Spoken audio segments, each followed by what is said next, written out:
ఈ 42% రిజర్వేషన్కి సంబంధించి రాష్ట్ర ప్రభుత్వం ఏం చేయబోతుంది? నిజంగా 42% రిజర్వేషన్ ఇస్తుందా? 42% లేకుంటేనే ఒకవేళ ఎన్నికలకు వెళ్తుందా? మరి ఒకవేళ ఎన్నికలకు వెళ్తే పరిస్థితి ఏంటి? వెళ్ళకపోతే పరిస్థితి ఏంటి? సుప్రీంకోర్టులో నిజంగా ఒకవేళ ఈ జీవో నెంబర్ 9 పైన సుప్రీంకోర్టుకు ఒకవేళ రాష్ట్ర ప్రభుత్వం వెళ్తే సుప్రీంకోర్టులో బీసీలకు అనుగుణంగా 42% రిజర్వేషన్కి ఆమోదిస్తూ సుప్రీంకోర్టు తీర్పు చెప్తుందా అంటే లేదనేటువంటి ఆన్సరే వినిపిస్తూ ఉంది. ఎందుకంటే ఇక్కడ 42% రిజర్వేషన్కి సంబంధించి సుప్రీంకోర్టుకి వెళ్ళినా ఇంకెక్కడికి వెళ్ళినా కానీ అవకాశం లేనటువంటి పరిస్థితి. ఎందుకంటే ఇక్కడ ఒకవేళ అయ్యేది ఉంటే ఇక్కడ హైకోర్టులే అయిపోతుండే. 2 రోజులు వాదనలు విన్నారు. ఆ వాదనలు విన్న తర్వాత ఇంకా ఇంప్లీట్ పిటిషన్లు ఇవంతా కత్తంత అది నడిచింది మొత్తం కూడా. అది నడిచినా కానీ ఇంకా పూర్తి స్థాయిలో ఏం లేదు, జీవో నెంబర్ 9 పైన స్టే విధిస్తున్నామని చెప్పేసింది హైకోర్టు. ఇక సుప్రీంకోర్టుకు పోతే 2 నిమిషాల పని ఖతం చేసి పడేసలో లేదు అట్లేం లేదు వెళ్ళిపోరని చెప్పేసి. అంటే ఇప్పుడు ఒక కలరింగ్ ఇచ్చేటువంటి ప్రయత్నం చేస్తూ ఉంది రాష్ట్ర ప్రభుత్వం. అంటే మేము సుప్రీంకోర్టుకు పోతున్నాం, సుప్రీంకోర్టుకు పోయి బీసీ హక్కులు సాధించేందుకు 42% రిజర్వేషన్ ఇచ్చేందుకు మేము ప్రయత్నం చేస్తున్నాం, కాకపోతే ఏంటంటే ఇట్లా జరిగింది అని చెప్పడానికి. కానీ ఇప్పుడు రాష్ట్ర ప్రభుత్వం ముందున్నటువంటి ఒకటే ఒక మార్గం ఏంటంటే అంటే ఒకవేళ మరి ఇప్పుడు పాత రిజర్వేషన్ల ప్రకారం ఆ 23% రిజర్వేషన్ల ప్రకారం మరి ఎన్నికలకు వెళ్తారా అంటే వెళ్ళే పరిస్థితి లేదు. వెళ్తే అక్కడ పబ్లిక్ నుంచి పూర్తి వ్యతిరేకత. దీంతో ఏం చేయాలన్నటువంటి ఆలోచనలో పడ్డది రాష్ట్ర ప్రభుత్వం. ఈ నేపథ్యంలో ఒకటే మార్గం ఉన్నది. ఏం చేయాలి? కేంద్ర ప్రభుత్వాన్ని ఒప్పించాలి. కేంద్రం దగ్గరికి ఇక్కడ అఖిల పక్షాన్ని తీసుకొని పోవాలి. తర్వాత ఢిల్లీ స్థాయిలో ఉద్యమాలు చేయాల్సినటువంటి పరిస్థితి ఏర్పడుతుంది. అప్పుడు అక్కడ కేంద్ర ప్రభుత్వం కూడా సానుకూలంగా స్పందిస్తే నిజంగా 42% రిజర్వేషన్కి ఓకే అయితే ఆ తర్వాత పార్లమెంట్లో బిల్లు పెడితే అంత పెద్ద కథ కాదు. అదంతా జరిగితే అప్పుడు 42% రిజర్వేషన్. అప్పటి వరకు లేదు. మరి లేకుంటే స్థానిక సంస్థల ఎన్నిక ఎట్లా అంటే పోతే పొంతి వాయిదా వేసుకుందాం అనే పరిస్థితుల్లో ఉందంటే రాష్ట్ర ప్రభుత్వం. కారణం ఏంటంటే ఒకవేళ ఇప్పుడు పెడితే కూడా ఆటోమేటిక్గా వ్యతిరేకమైనటువంటి ఓటే వస్తుంది. కాబట్టి బీసీలందరూ కూడా ఒక్కటైనరు, చైతన్యమైనరు. కాబట్టి పరిస్థితి మొత్తం కూడా చేజారిపోయింది అని చెప్పేసి క్లియర్గా ఇంటెలిజెన్స్ వర్గాల సమాచారం వచ్చినట్టుగా తెలుస్తూ ఉంది. అయితే ఈ నేపథ్యంలో మరి ఏం చేయాలంటే ఇంకేం చేసేది లేదు. కేంద్ర ప్రభుత్వం దగ్గర పోయి మాట్లాడి రకరకాలుగా ఇవన్నీ కూడా చేయాల్సి ఉంటుంది. దీనికి సంబంధించి బీసీ సంఘాల నేతలు కూడా అంటూ ఉన్నారు. అంటే ఈ రేపు జరగాల్సినటువంటి బంద్ 18వ తారీఖు వాయిదా వేస్తున్నాం, తర్వాత పూర్తి స్థాయిలో ఉద్యమ కార్యాచరణ ప్రకటిస్తాం. తర్వాత ఇంకొకటి ఏంటంటే దీంతో పాటు ఏది ఇక్కడ స్థానిక సంస్థల ఎన్నికలని చెప్పేసి దీనికే మొత్తం కూడా అడ్డుపడతా ఉన్నారు కదా.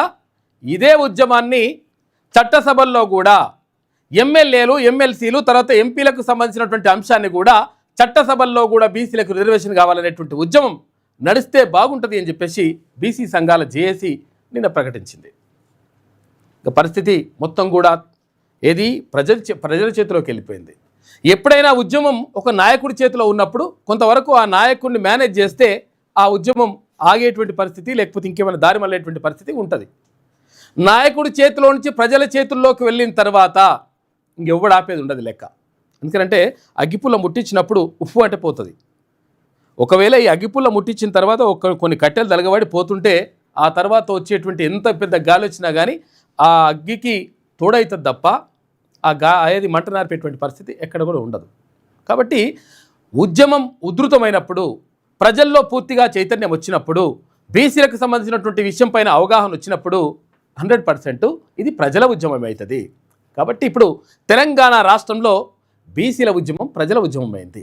ప్రజలు పూర్తి చైతన్యంతో ఉన్నారు. ఒకవేళ ఇక్కడ రర్ర నాయన ఇప్పుడు మీ సంగతి ఏందో చెప్తా అనే కాడున్నారు లెక్క. ఎందుకంటే కొంతమంది కొన్ని వర్గాల వాళ్ళు సంబరాలు పింబరాలు చేసుకుంటున్నారు. ఈ సంబరాలు పింబరాన్ని అని బంద్ అవుతాయి.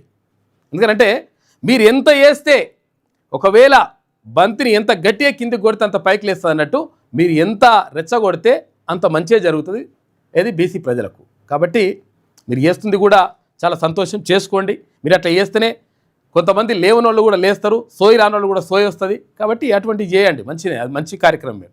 దాన్ని ఇంకా స్వాగతిస్తూ ఉన్నాం. ఇంకెన్ని చేయాలనుకుంటే అట్లా చేసుకోండి, రెచ్చగొట్టండి కావాలంటే. కాబట్టి మొత్తం మీద జరుగుతున్నటువంటి పరిణామం ఇట్లా ఉన్నాయి.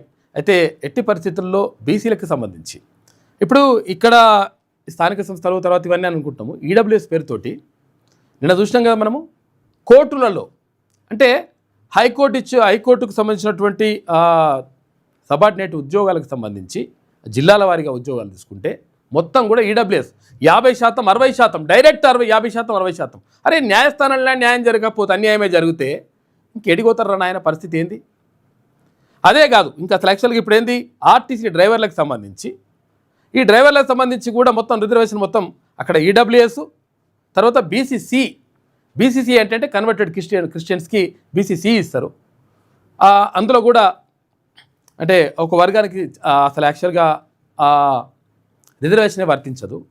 అటువంటప్పుడు వాళ్లకు కూడా అసలు యాక్చువల్గా అందులో క్యాండిడేట్స్ లేనప్పుడు కూడా ఇష్టం వచ్చినట్టుగా చేసి అవి అమ్ముకునేటువంటి కార్యక్రమం చేస్తూ ఉన్నారు. తర్వాత చాలామంది నిన్న మిత్రులు ఫోన్ చేసిండ్రు, ఏది హైకోర్టులో జరుగుతున్నటువంటి అన్యాయానికి సంబంధించి మేము రాష్ట్రము అత్యధిక మార్కులు వచ్చినాయి, కాకపోతే అంటే ఈడబ్ల్యూఎస్ పేరుతోటి 50%, 60% ఇచ్చుకుంటే పోతే మనకు బీసీలకు, ఎస్సీ, ఎస్టీలకు అందరికీ కూడా అన్యాయం జరుగుతుందన్న ఏం చేద్దామని చెప్పేసి నిన్న ఫోన్ చేస్తూ ఉన్నారు. కాబట్టి మొత్తం కూడా మీరు చేసినటువంటి పాపాలన్నీ కూడా బయటకు వస్తూ ఉన్నాయి. ఇంకెంత అంటే తెలియకుండా చేస్తారు అసలు యాక్చువల్. కాకపోతే ఏంటంటే ఇది బహిరంగంగా రిజర్వేషన్ ఎంత బాబు, ఈడబ్ల్యూఎస్కి ఒకవేళ ఇచ్చింది ఎంత? ఓపెన్లో 10% కదా, ఓపెన్లో 10% అంటే మొత్తం ఓవరాల్గా చూసుకుంటే 5% కదా, కాదు 100%లో 10% అని చెప్పేసి 10% ఇచ్చుకుంటూ పోతున్నారు. ఆ 10%ఏ కాదని ఆయన అనుకుంటే ఇప్పుడు 50%, 60% ఇచ్చుకుంటూ పోతున్నారు. దీంతో మొత్తం కూడా బీసీలకు, ఎస్సీ, ఎస్టీ, మైనార్టీ ప్రజలందరికీ కూడా అన్యాయం చేస్తూ ఉన్నారు. కాబట్టి ఈ అన్యాయం ఎక్కువైనప్పుడు, పెచ్చరిల్లిపోతున్నప్పుడు దీన్ని ఆపడానికి ఉద్యమాలు, దీన్ని ఆపడానికి విప్లవాలు ఇవన్నీ కూడా వస్తూ ఉంటాయి. కాబట్టి అదే జరుగుతూ ఉంది. ప్రజల్లో చైతన్యం వచ్చింది, అది సంతోషకరం. ఇక మరోవైపు ఇక్కడ ఏది ఆఫ్ఘనిస్తాన్, పాకిస్తాన్ మొత్తం కూడా యుద్ధ వాతావరణం కనిపిస్తూ ఉంది. పాకిస్తాన్ మీద దాడి చేసింది ఆఫ్ఘనిస్తాన్. ఎందుకంటే అటువంటి పరిస్థితే ఉండాలి. ఇటువంటి టైంలో ఏం చేయాలంటే ఇక భారత్ ఏం చేయాలి, ఆఫ్ఘనిస్తాన్కి సపోర్ట్ చేయాలి. సరే అది మంచి చేస్తుందా చెడు చేస్తుందా తర్వాత విషయం, కానీ శత్రువును కొట్టాలంటే శత్రువుకు మిత్రుని చేసుకొని సపోర్ట్ చేసేసి గుద్దితే ఆ పాకిస్తాన్ పని కూడా అవుతుంది. ఇటువంటి కార్యక్రమాలు ఉన్నాయి. ఇంకా చాలా విషయాలు ఉన్నాయి, మనం మాట్లాడుకుందాం. తర్వాత ఎస్ఆర్ఎస్పి 2కి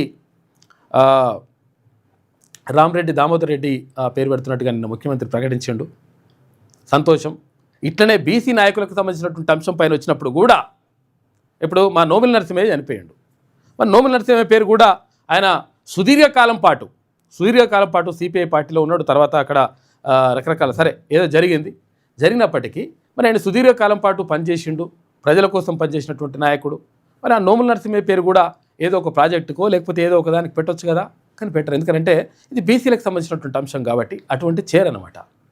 కాబట్టి మనము ఆలోచించాల్సింది, తర్వాత అర్థం చేసుకోవాల్సింది ఏంటంటే ఎవరైతే అక్కడ గద్దె మీద ఉంటారో, ఎవరైతే వాళ్ళు రూల్ చేస్తూ ఉంటారో వాళ్ళు ఏది అనుకుంటే అది చేసుకుంటూ పోతారు. కొన్ని వర్గాలను పక్కకు పెట్టుకోవడం వల్ల అంటే ఇప్పుడు చైతన్యం వచ్చింది కాబట్టి ఇదంతా కూడా తెలుస్తూ ఉంది. తెలిస్తే మంచిదే. ఇది ఇప్పుడు చైతన్యం వచ్చింది కాబట్టి బరాబర్ లెక్క తేలిపోతుంది. ఇక మన న్యూస్లోకి వెళ్దాం. ముందుగా ఈనాడు దినపత్రికను చూద్దాం. మహమ్మారిపై అవగాహనకు మహాపరుగు అని చెప్పేసి నిన్న క్యాన్సర్కి సంబంధించి రన్ నిర్వహించిండ్రు. క్యాన్సర్పై అవగాహన పెంపొందించేందుకు గ్లోబల్ గ్రేస్ క్యాన్సర్ రన్ 2025 నిర్వహించారు. గ్రేస్ క్యాన్సర్ ఫౌండేషన్ ఆధ్వర్యంలో ఆదివారం హైదరాబాద్ గచ్చిబౌలి స్టేడియంలో 2K, 5K, 10K విభాగాల్లో చేపట్టిన ఈ పరుగులో యువకులు, ఐటీ ఉద్యోగులు, వైద్యులు, విద్యార్థులు ఉత్సాహంగా పాల్గొన్నారు. మంత్రులు శ్రీధర్ బాబు, పొన్నం ప్రభాకర్ గౌడ్, వాకిటి శ్రీహరి, సీఎం సలహాదారు వేం నరేందర్ రెడ్డి, ఎమ్మెల్యే గాంధీ, పోలీస్ కమిషనర్లు Sajjanar, Avinash Mohanty, sports authority chairman Shivasena Reddy, foundation వ్యవస్థాపకులు డాక్టర్ చిన్నబాబు తదితరులందరూ కూడా పాల్గొన్నారంట. క్యాన్సర్ పైన అవగాహన కోసం నిజంగా అసలు యాక్చువల్గా క్యాన్సర్ ఎందుకు వస్తుంది, ఏం కథ అనే దానిపైన పూర్తిగా అవగాహన కల్పించాల్సినటువంటి అవసరం ఉన్నది. ఎందుకంటే క్యాన్సర్ మహమ్మారి అది వచ్చిందంటే ఇక అసలు యాక్చువల్గా చచ్చుడే అన్నట్టున్నది పరిస్థితి. కాబట్టి ప్రాథమిక స్థాయిలో గుర్తించాలనుకుంటే ప్రాథమిక స్థాయిలో ఎట్లా గుర్తించే పరిస్థితి ఎట్లుంటుంది? ఎప్పటికప్పుడు హెల్త్ చెకప్లు అంటే సాధారణ ప్రజలకు కుదరదు, అంత ఈజీగా ఉండదు. అటువంటి పరిస్థితుల్లో ఎట్లా దాన్ని గుర్తించడం, ఎట్లా దాన్ని ఒకవేళ వస్తే దాన్ని ఎదుర్కోవడం ఎట్లా, రాకుండా ఉండాలంటే మనం ఏం జాగ్రత్తలు తీసుకోవాలి, దీనిపైన ప్రత్యేక అవగాహన కల్పించాల్సిన అవసరం ఉన్నది. మేము కూడా ఒకవేళ ప్రయత్నం చేస్తాం. ఈ క్యాన్సర్ నిపుణులు ఎవరైతే ఉంటారో, దానికి సంబంధించినటువంటి వైద్య నిపుణులు ఎవరైతే ఉంటారో వాళ్ళతోని సంప్రదించి ఒక ఇంటర్వ్యూ కూడా ఏర్పాటు చేసేటువంటి ప్రయత్నం చేద్దాం. ఎందుకంటే చాలామంది బాధపడతారు. క్యాన్సర్ కానీ, కిడ్నీకి సంబంధించినటువంటి వ్యాధులు కానీ, రకరకాలుగా కొన్ని ఉన్నాయి దీర్ఘకాలిక వ్యాధులు, చాలా ప్రజల్ని ఇబ్బంది పెట్టేటి. కాబట్టి దానిపైన అవగాహన కల్పించాలి. అదుపు తప్పితే 60 అడుగుల లోతులోకి వెళ్తాయట. ఇగో ఏడా కుమ్రంభీం జిల్లా కెరిమెరి మండలం ఉప్పుగూడ సమీపంలో రహదారి పక్కనే ప్రమాదకరంగా నోరు తెరిచి ఉన్న లోతైన చెరువు ఇది. ఈ రహదారి గుండా నిత్యం వందల సంఖ్యలో వాహనాలు రాకపోకలు సాగిస్తుంటాయి. ఇక ఘాట్ రోడ్డు కావడంతో పొరపాటున వాహనం అదుపు తప్పితే సుమారు 60 అడుగుల లోతులోకి పడిపోతుందట. ఇక ఎక్కడ ఎలాంటి హెచ్చరిక బోర్డులు కూడా లేదంట. ఇక్కడ ఉన్నది ఇది లేదు సరికదా, కనీసం రక్షణ గోడలు కూడా నిర్మించలేదు. దీంతో అటు ప్రయాణికులు ఇటు వాహనదారులు భయాందోళనకు గురవుతున్నారు. జస్ట్ ఇక్కడ రక్షణ గోడలను నిర్మించాలి, లేకపోతే ఇక్కడ అదేందో ఏంటి పైప్లు ఉంటాయి కదా, వాటితో ఏర్పాటు చేయాలి. కానీ ఏవి వేయకుండా అట్లా పెట్టేసిందంట. జస్ట్ కొంచెం ఏమర్పాటు అట్టయితే 60 అడుగుల లోతులో పడుతుంది. 20 మీటర్ల లోతుల పడిపోతుంటారు. ఇక ఇటువంటి వాటిపైన ప్రభుత్వం చర్యలు తీసుకోవాలి. తర్వాత ఇంకోటి ఏంటంటే రోడ్లు లేని గ్రామాలు ఎన్నో ఉన్నాయి, వాటికి సంబంధించి రోడ్డు కూడా కల్పించాలి. ఇప్పుడు మా ఊరికి యాక్చువల్గా మరి బీర్లా ఐలయ్య గారికి అయితే మా ఎమ్మెల్యే ప్రభుత్వ విప్పు చెప్పినాం, ఆయనకు చెప్తే చేద్దామని చెప్పేసి అన్నాడు. ఇంతవరకు పత్తలేదు. అది బొమ్మల రామారావు నుంచి మళ్ళీ వాళ్ళకు రోడ్డు, అది యాదాద్రి భువనగిరి జిల్లాలో. వీటిపైన అందరు ఎమ్మెల్యేలు కూడా దృష్టి పెట్టాలి. మనం ఎన్నుకున్నది అందుకు కదా. మీకు ఎవరు సొంత పనులు ఏమంటారు? ఏమన్నా పాక్పై ఆఫ్ఘాన్ దాడి, 52 మంది సైనికులు హతమైనరు, 30 మందికి గాయాలు. 9 మంది ఆఫ్ఘాన్ సైనికులు కూడా మృతి చెందిందట. 19 ఆఫ్ఘాన్ పోస్టులు పాక్ ఆధీనంలోకి వచ్చినాయి. సరిహద్దుల్లో తీవ్ర ఉద్రిక్తత, 200 మంది ఉగ్రవాదులను హతమార్చమని చెప్పేసి పాక్ అంటున్నది. ఉగ్రవాదుల ఏరివేత పేరుతో తమ సరిహద్దుల్లో దాడి చేస్తున్న పాకిస్తాన్పై ఆఫ్ఘనిస్తాన్ శనివారం రాత్రి విరుచుకుపడింది. ఈ దాడుల్లో 58 మంది పాక్ సైనికులు హతమైనట్లు తాలిబాన్ నేతృత్వంలోని ప్రభుత్వం ప్రకటించింది. మరో 30 మందికి గాయాలయ్యాయని వెల్లడించింది. ఈ దాడులతో ఉలిక్కిపడ్డ పాకిస్తాన్ ఆదివారం ఉదయం ఎదురుదాడికి దిగి సరిహద్దుల్లో ఆఫ్ఘాన్కు చెందిన 19 సెక్యూరిటీ పోస్టులను స్వాధీనం చేసుకుందట. ఇద్దరు మంచిగా వాళ్ళే కొట్టుకుంటారు, మంచి పని అవుతుంది ఇక్కడ. ఇక పాకిస్తాన్ ఖైబర్ పఖ్తుంఖ్వాలోని అంగూర్, అడ్డా, తర్వాత బాజార్, ఖుర్రం, దిర్, చిత్రార్, బలోచిస్తాన్లోని బరాంచా పోస్టులపై ఆఫ్ఘాన్ విరుచుకుపడింది. ఇక డ్యూరాండ్ లైన్ వెంట జరిగిన ఈ దాడుల్లో 20 పాకిస్తాన్ అవుట్ పోస్టులు ధ్వంసమయ్యాయని తాలిబాన్ ప్రభుత్వ అధికార ప్రతినిధి జబీహుల్లా ముజాహిద్ తెలిపారు. పలు ఆయుధాలను తర్వాత యుద్ధ సామాగ్రిని స్వాధీనం చేసుకున్నామని చెప్పిందట. ఇద్దరు కొట్టుకుంటారు, మంచిగా ఉన్నది కథ. పొరుగు దేశం చర్యలను ఉపేక్షించమని చెప్పేసి ఆఫ్ఘాన్ మంత్రి అంటున్నాడు. ఆఫ్ఘాన్ మంత్రి ఇక్కడ భారత్లో పర్యటిస్తూ ఉన్నాడు. పాకిస్తాన్లో నెలకొన్న వివాదానికి శాంతియుత పరిష్కారాన్ని కోరుకుంటున్నామని, అదే సమయంలో ఆ దేశం రెచ్చగొట్టే చర్యలను ఎట్టి పరిస్థితుల్లోనూ ఉపేక్షించబోమని ఆఫ్ఘాన్ విదేశాంగ శాఖ మంత్రి అమీర్ ఖాన్ ముక్తాకి స్పష్టం చేశారు. ప్రస్తుతం భారత్లో పర్యటిస్తున్న ఆయన ఆదివారం ఢిల్లీలో మీడియాతో మాట్లాడారు. ఇక విదేశీ చొరబాటును తమ దేశం ఐక్యంగా ఎదుర్కొంటుందని తెలిపారు. పాకిస్తాన్ ఆఫ్ఘనిస్తాన్ సరిహద్దుల్లో పరిస్థితి ప్రస్తుతం నియంత్రణలోనే ఉందని చెప్పేసి వెల్లడించిండు ఆఫ్ఘాన్ మంత్రి. పాకిస్తాన్లోని చమర్లో సరిహద్దు మూసివేయడంతో ఆగిపోయిన ఆఫ్ఘన్ వాహనాలు వాళ్ళని వీళ్ళు కొట్టుకుంటారట. మంచిగా నడుస్తుంది కథ.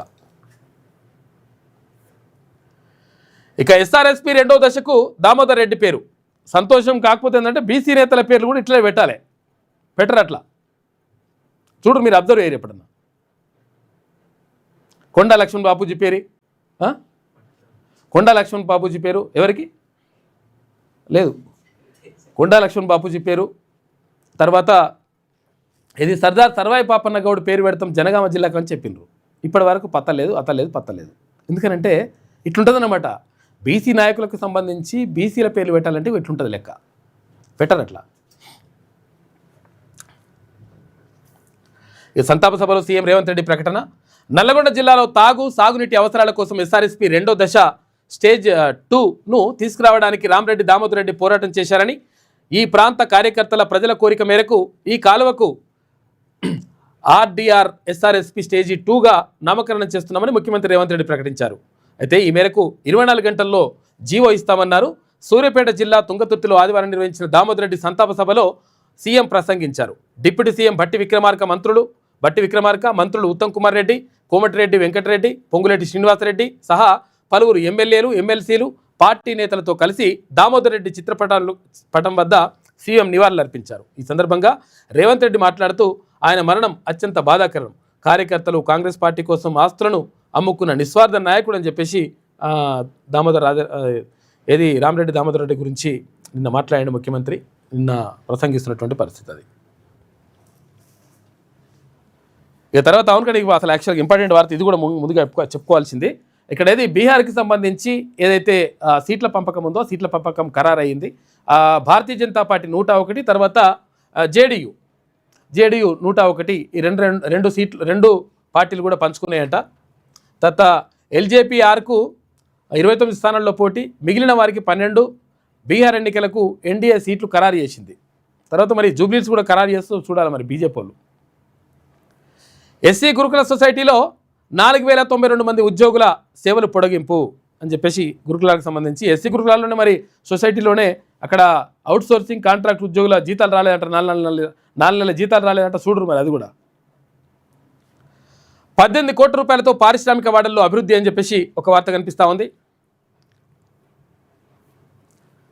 ఇక ఠానాల్లో సివిల్ పంచాయతీలు నిర్వహిస్తే వేటు, అవినీతికి పాల్పడి పోలీస్ శాఖకు మచ్చ చేస్తే ఉపేక్షించం, రాష్ట్ర పోలీసులకు డీజీపీ శివధర్ రెడ్డి సందేశం అని చెప్పేసి ఒక వార్త కనిపిస్తూ ఉంది. ఠానాలంటే పోలీస్ స్టేషన్లో సివిల్ పంచాయతీలు అంటే ఏంటిది? భూమి పంచాయతీ, పైసల పంచాయతీ, కథా కార్ఖానా తీసుకొచ్చి ఇక్కడ సెటిల్మెంట్ ఏమైనా చేస్తా అంటే మాత్రం ఉపేక్షించా అంటుండంట డీజీపీ. మంచిగా ఉన్నది కానీ చాలా జరుగుతున్నాయి అవన్నీ అయితే మరి మస్తుగా. ఠానాలు, పోలీస్ కార్యాలయాల్లో సివిల్ పంచాయతీలు నిర్వహిస్తే ఉపేక్షించేది లేదని, అవినీతికి పాల్పడి పోలీస్ శాఖకు మచ్చదేస్తే వేటు తప్పదని డీజీపీ బత్తుల శివధర్ రెడ్డి స్పష్టం చేశారు. హోంగార్డు మొదలుకొని క్షేత్రస్థాయి పోలీసుల్ని ముందుండి నడిపించే అధికారులందరూ తెలంగాణ పోలీస్ శాఖ నిబద్ధతకు ప్రతినిధులుగా నిలవాలని పిలుపునిచ్చారు. ప్రజల విశ్వాసమే పోలీసింగ్కు నిజమైన కొలమానమని అన్నారు. అయితే పోలీస్ కుటుంబాల సంక్షేమానికి ప్రాధాన్యమిస్తామన్నారు. ఈ మేరకు తెలంగాణ పోలీసులకు ఆయన ఆదివారం తన సందేశాన్ని పంపినరు. మంచిగా ఉన్న చాలా సంతోషం. కాకపోతే అంటే ఏక్ పోలీసు కోరుకుంటా ఉన్నారు పోలీసులు అందరూ కూడా. మాకు ఏక్ పోలీసు కావాలి, అందరు పోలీసులందరూ కూడా ఒకటే అనేటువంటిది ఒక అది తీసుకొస్తే బాగుంటుందని చెప్పేసి ఏక్ పోలీసు తీసుకొస్తానని ఆయన అటే పోయిండు. ఎవరు? గతంలో ముఖ్యమంత్రిగా పనిచేసిన కేసీఆర్.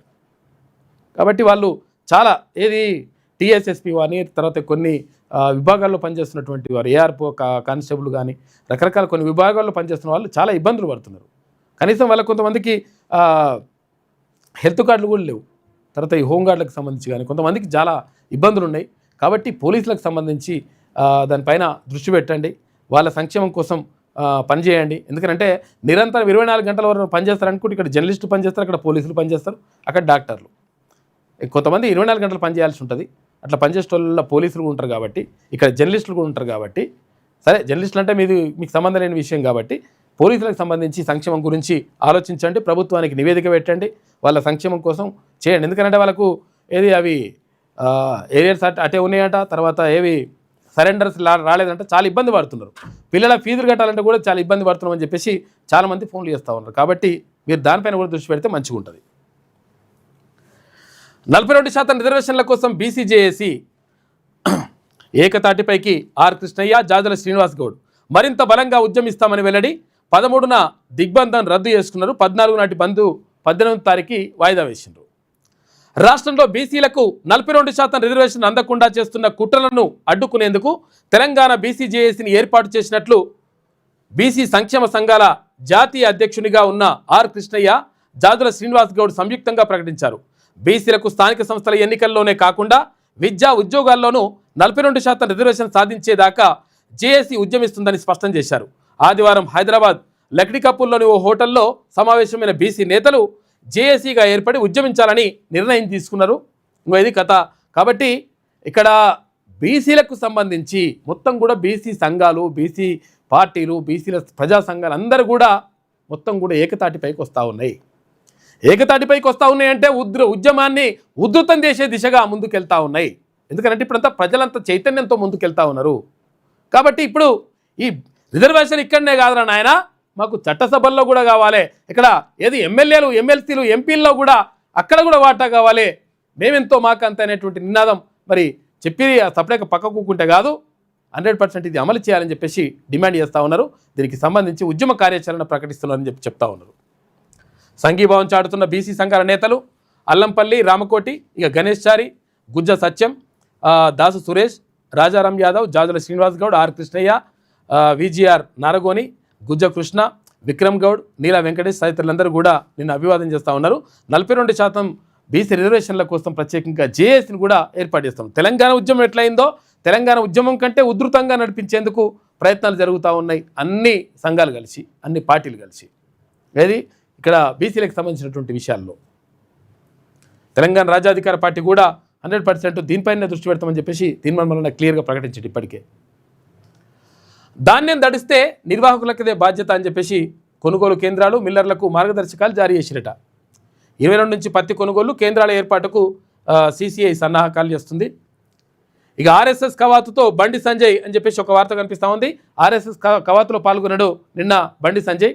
అయితే నిజంగా కూడా రాష్ట్రీయ స్వయం సేవక్ సంఘ్ నిబద్ధతతో పనిచేస్తుంది. ఆ కార్యకర్త నిజంగా కూడా ఒక క్రమశిక్షణతో ఉంటారు బరాబర్. తర్వాత వాళ్ళు కర్రసాము, తర్వాత రకరకాల శిక్షణ పొంది ఒక పద్ధతి ప్రకారం నడుస్తూ ఉంటుంది లెక్క. తర్వాత ఒక ధర్మం కోసం, తర్వాత ఇక్కడ దేశం కోసం వాళ్ళు పాటుపడుతూ ఉంటారు. కాబట్టి అందులో ఆ కవాతులో పాల్గొండని చెప్పేసి బండి సంజయ్ చెప్తా ఉన్నాడు. రాష్ట్రీయ స్వయం సేవక్ సంఘ్ శతాబ్ది ఉత్సవాలు ఆదివారం కరీంనగర్లో ఘనంగా నిర్వహించారు. స్వయం సేవకులు నిర్వహించిన భారీ కవాతులో కేంద్ర హోంశాఖ సహాయ మంత్రి బండి సంజయ్ పాల్గొన్నారు. అనంతరం సమారోహ ముగింపు కార్యక్రమానికి ఆయన హాజరయ్యాడు. ఇక ప్రమాదంలో ప్రాణాలు అని చెప్పేసి విద్యుత్ పంపిణీ వ్యవస్థ నిర్వహణలో లోపాలు, స్తంభాలు, ట్రాన్స్ఫార్మర్లు, లైన్ల మార్పుల్లో జాప్యం, సరఫరా ఆగితే పునరుద్ధరణతో మమ అనిపిస్తున్న సిబ్బంది అని చెప్పేసి ఒక వార్త కనిపిస్తూ ఉంది. ఏది కరెంటు తీగలు, ఈ కరెంటు తీగలు కానీ, కరెంటు పోల్లు కానీ, తర్వాత ఇక ట్రాన్స్ఫార్మర్లు కానీ ఏడబడతానే ఉంటాయి. వాటికి సంబంధించి కనీసం రక్షణ ఉండదు. అక్కడ మనుషులు పోతే ఇక ఆగమే పరిస్థితి అంతా. తర్వాత ఇక్కడ పొలాలు ఉంటాయి కదా, పొలాలు ఉంటే ఇక్కడ 2 స్తంభాలు 3 స్తంభాలు పట్టేది ఉంటే అక్కడ 2 స్తంభాలే వేస్తారు, నడుమో స్తంభం ఉండదు. దాంతో ఏమవుతుంది, ఆ వైర్లు ఉంటాయి కదా, ఈ 3 స్తంభాలు ఉంటేనే ఎక్కడికక్కడ ఇట్లా మంచిగా ఉంటుంది. 3 స్తంభాలు లేకుండా అక్కడ 2 స్తంభాలే వేస్తారు. వేస్తే ఏమవుతుంది, నడుమ స్తంభం లేకపోతే ఈ వైర్ కిందికి వచ్చేస్తుంది. కిందికి వచ్చేస్తే ఇక్కడ పొలం దున్నుతుంటారు కదా, పొలం దున్నుటోళ్ళకి ఆ వైర్ దాకేటట్టు ఉంటుంది. ట్రాక్టర్ పోతే ట్రాక్టర్ దాకి అగ్ని ప్రమాదాలు, అంటే అక్కడ విద్యుత్ ప్రమాదాలు జరిగి చనిపోయినటువంటి పరిస్థితులు చాలా ఉన్నాయి. కాబట్టి దీనిపైన దృష్టి పెట్టాల్సినటువంటి బాధ్యత 100% విద్యుత్ అధికారులపైన ఉన్నది. కాబట్టి సంబంధిత మంత్రి దీనిపైన ఆదేశాలు జారీ చేయాలి. తర్వాత అధికారులు కూడా దీనిపైన దృష్టి పెట్టాలి. ఎందుకంటే రైతుల ప్రాణాలు చాలా విలువైనవి. రైతుల ప్రాణాలు కానీ ఎవరి ప్రాణాలైనా విలువైనవే. అరే దీనికి కనీసం పట్టించుకోకపోతే మరి ఎవరు కాపాడాలి, ఏంది పరిస్థితి ఏంది? విద్యుత్ ప్రమాదాల వల్ల ప్రాణాలు పోవద్దు, సహజ మరణాల వల్ల పోతే సరే మనము ఏదో కర్మ అని చెప్పేసి అనుకుంటాం. కానీ ప్రమాదాల వల్ల పోవడం ఏంది, అది మానవ తప్పిదాల వల్ల పోవడం ఏంది, తెలిసిన తర్వాత కూడా ఇవన్నీ ఏకపోవడం ఏంది? కాబట్టి దీనిపైన దృష్టి పెట్టాల్సిన అవసరం ఉన్నది. విద్యుత్ పంపిణీ వ్యవస్థ నిర్వహణ, సమస్యల పరిష్కారంలో జాప్యం, నిర్లక్ష్యం ప్రజల ప్రాణాలను ప్రమాదంలోకి నెడుతోంది. ప్రధానంగా పొలాల్లో వేలాడుతున్న విద్యుత్ లైన్లు, ఒరిగిపోయిన కరెంటు స్తంభాలను మార్చడంలో క్షేత్రస్థాయి సిబ్బంది అలసత్వం విద్యుత్ ప్రమాదాలకు ఆస్కారం ఇస్తోంది. ప్రస్తుత వర్షాకాలంలో కురిసిన భారీ వర్షాల వల్ల కరెంటు స్తంభాలు, ట్రాన్స్ఫార్మర్లు దెబ్బతిన్నాయి. ఈ ప్రాంతాల్లో కరెంటు సరఫరాను ఇళ్లకు వెంటనే పునరుద్ధరిస్తామని చెబుతున్నా వ్యవసాయ కనెక్షన్లకు, కొన్ని ఫీడర్లకు ఎప్పటికప్పుడు మరమ్మతులు చేసి కొత్త ట్రాన్స్ఫార్మర్లు ఏర్పాటు చేయడం లేదు. తాత్కాలికంగా లైన్లు, స్తంభాలు వేసి కరెంటు సరఫరాను పునరుద్ధరించి మమ అనిపిస్తున్నారు. పాడైన వాటిని వెంటనే మార్చడం లేదు. పొలాల్లో పలు చోట్ల స్తంభాలు వంగిపోయి తీగలు కిందికి వేలాడుతున్నాయి. ఇలాంటివి ప్రజలు గమనించకపోతే ప్రాణాలకే ప్రమాదం. ఏటా రాష్ట్రంలో కరెంటు షాక్కు తగిలి 600 మందికి పైగా ప్రాణాలు కోల్పోతున్నారు. వీటిలో పంపిణీ వ్యవస్థ నిర్వహణలో లోపాలు, మానవ తప్పిదాల వల్ల జరుగుతున్నవే అధికంగా ఉన్నట్టుగా డిస్కమ్ అధ్యయనంలో వెల్లడైందట. చూసుకోరిగా మానవ తప్పిదాలు అంటే మనిషి తప్పిదం వల్ల జరగవద్దు కదా, ఇట్లా చూడాలి కదా. వీటిపైన కాలం చెల్లిన విద్యుత్ లైన్లు, దశాబ్దాల క్రితం నిర్మించిన విద్యుత్ లైన్లకు కాలం చెల్లడంతో ఎప్పటికప్పుడు వాటిని తొలగించి కొత్తవి ఏర్పాటు చేయాలి. నిధుల కొరత కారణంగా డిస్కంలు పూర్తి స్థాయిలో ముందుకెళ్ళలేని పరిస్థితిలో ఉన్నాయి. ఏదేమైనప్పటికీ దీనిపైన దృష్టి పెట్టండి. కరెంటు బిల్లు వసూలు చేస్తారు కదా, మరి చేస్తున్నప్పుడు చేయాలి కదా. అంటే అట్లా అంటే మేము ఇంటికి 200 యూనిట్లు ఇవ్వండి, అవి కూడా ఎవరి మీద వసూలు చేస్తారు? పబ్లిక్ మీద వసూలు చేసేది. మొత్తం లైన్ వాలిపోయినా ఈ విద్యుత్ లైను దక్షిణ డిస్కం పరిధిలోనిది. సంగారెడ్డి జిల్లా సికింద్లాపూర్ గ్రామ పరిధిలో సమీపంలో పొలాల్లో ఉంది. స్తంభాలు, ట్రాన్స్ఫార్మర్ సహా మొత్తం లైన్ వాలిపోయినా విద్యుత్ సిబ్బంది దీనిని నెలల తరబడి సరిచేయడం లేదు. వర్షాలు, గాలులకు ఈ లైన్ కూలిపోయి ఎక్కడ కరెంటు షాక్ తగులుతుందోనే రైతులు ఆందోళన చెందుతారు. తెలుసు కదా, చూసినావా? ఇది వాలిపోయింది, ఇది మొత్తం ఇట్లా వంగిపోయిన తర్వాత కిందికి ఉన్నది. ఇక్కడ నుంచి ఒకవేళ రైతులకు ఇట్లా ఏమైనా ఇక్కడ వెళ్తే ఇట్లా పరిస్థితి ఏంది? జస్ట్ అట్లా ఓత కూడా తగులుతుంది. అది పొద్దున పూట కూడా, రాత్రిపూట అయితే ఇక దారుణంగా ఉంటుంది పరిస్థితి. కామారెడ్డి జిల్లా పోచారం గ్రామం వద్ద పంట పొలాల్లో కూలిపోయిన కరెంటు స్తంభం పంట పొలాల్లో పడ్డది. దీనికి ఆ వైర్ అట్లనే ఉన్నది. పరిస్థితి ఏంది? కాబట్టి దానిపైన దృష్టి పెట్టాలి. 2 ఏళ్లలో విదేశీ చాట్బాట్ భారత దేశీయ చాట్బాట్ తీసుకొస్తున్నారంట. అంటే మన దేశంలోనే తయారు చేసుకున్నటువంటి చాట్బాట్ తీసుకొస్తారు. ఏఐ టెక్నాలజీని మనదాన్ని మనమే ఉపయోగించుకుంటే బాగుంటుంది, ఇతర చేతుల్లోకి వెళ్ళొద్దని చెప్పేసి భావిస్తూ ఉన్నారంట. అందులో భాగంగా 2 ఏళ్లలో దేశీయ చాట్బాట్ తీసుకొస్తారట. భారత్ జన్ దాని పేరు. ఇక చాట్ జీపీటీ, జెమినీ, గ్రాహకులను మించిన సేవలు, విద్య, వైద్యం, వాణిజ్యం అన్నింటికీ ఇదే ఏఐ టూళ్ళు తీసుకొస్తారట. ప్రేమించిన అమ్మాయికి లవ్ లెటర్, ఐటీ ప్రొఫెషనల్కి కోడింగ్, ఇలా ఏమడిగినా క్షణాల్లో రాసిచ్చేస్తుంటాయి ఏఐ చాట్బాట్లు. చూసిన లెటర్ కావాలంటే కూడా ఒక మంచి లెటర్ రాయి బంగారానికి అంటే కథ మీద తనంతున్నాం, బంగారం ఎట్లున్నవే ఏం కథనే అని చెప్పేసి అదే రాసేస్తుంది. మొత్తం లెటర్ అంతా రాసేసి ఆ లెటర్ని మంచిగా ఉన్నదంటే మంచిగా, లేకుంటే ఇగో మంచిగా లేదు, ఇంకా మంచిగా నా బంగారం గురించి వర్ణించి రాయి, మా అమ్మాయి గురించి అట్లా అని చెప్తారు. మళ్ళీ చెప్తే మళ్ళీ తీసుకుంటే ఎట్లుంటుంది మీ అమ్మాయి అని చెప్పేసి మళ్ళీ అడిగి చెప్తుంది అనమాట. అట్లా లవ్ లెటర్ కూడా అదే రాస్తుంది. లేదు ఇక్కడ మళ్ళీ ఇంకా ప్రొఫెషనల్స్కు, ఐటీ ప్రొఫెషనల్స్కు కోడింగ్ ఉంటుంది. ఇది ఇప్పుడు సి లాంగ్వేజ్, బి లాంగ్వేజ్ ఏమి ఉంటాయి కానీ అవన్నీ కూడా కోడింగ్లు, అవన్నీ కూడా చేసేయమంటే కూడా చేసేస్తుందంట. దీంతో ఏమవుతుందంటే ఐటీ ఉద్యోగుల పైన దెబ్బ పడుతూ ఉంది. ఎందుకంటే మనుషులు చేసే పనులు అది చేసేసరికి అది ఈజీగా మన క్షణాల్లో చేసి పడేస్తుంది. దాంతో అక్కడ ఉద్యోగాల నుంచి తీసేస్తున్నారు. ఇప్పుడు 100 మంది అవసరమయ్యే దగ్గర 10 మందిని పెట్టుకొని నడిపిస్తారు అనమాట. దాంతో ఉద్యోగాలు పోతున్నాయి. ఇలా ఏమడిగినా క్షణాల్లో రాసిచ్చేస్తుంటాయి ఏఐ చాట్బాట్లు. సందేశం, సమాచారం ఏం కావాలన్నా నెటిజన్లు, మొబైల్ యూజర్లు చాట్ జీపీటీ, జెమినీ, గ్రాక్, తర్వాత ఫ్లెక్సిటీ లాంటి వాటిని ఆశ్రయించడం పరిపాటే. ఇక విదేశీ సంస్థలకు చెందిన ఏఐ టూల్స్ అన్నింటినీ తలదన్నేలా మనకు ఓ ఏఐ చాట్బాట్ త్వరలో అందుబాటులోకి రానుంది. అదే భారత్ జన్ అంట. పౌర సేవలు, విద్య, వైద్యం, వాణిజ్య రంగాలకు ఉపయుక్తంగా ఉండేలా స్వయంగా కేంద్ర ప్రభుత్వమే ఈ కార్యాచరణ మొదలుపెట్టింది. దీనిపై 988 కోట్ల రూపాయలు ఖర్చు చేయనుంది.